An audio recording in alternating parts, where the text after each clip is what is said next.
ரிஷபராசி என்பவர்களை பொறுத்த வரைக்கும் இந்த ஆண்டு ஒரு பொற்கால ஆண்டு.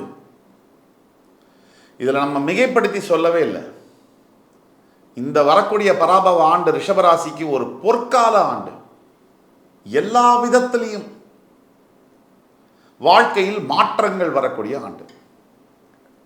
காதல் மாறி திருமணம், திருமணம் இருக்கக்கூடியவர்களுக்கு குழந்தை பாக்கியம், சாதாரண வேலையில் இருக்கக்கூடியவர்களுக்கு நல்ல வேலை மாற்றங்கள், கடன் தொல்லையில் இருக்கக்கூடியவர்களுக்கு அதிலிருந்து விடுதலை, அதே மாதிரி உடல் ஆரோக்கிய பிரச்சனையில் இருக்கக்கூடியவர்களுக்கு அதிலிருந்து வெளியில் வந்து நல்ல ஆரோக்கியம்.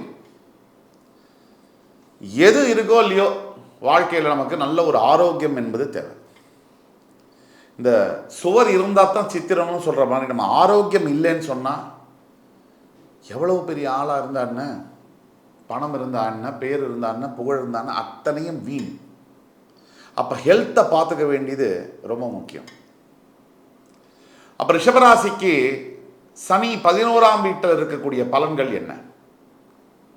சனி பகவான் எப்பவுமே 3, 6, 11 இந்த 11ஆம் வீடு ரொம்ப சர்க்கிள் பண்ணிக்கணும்.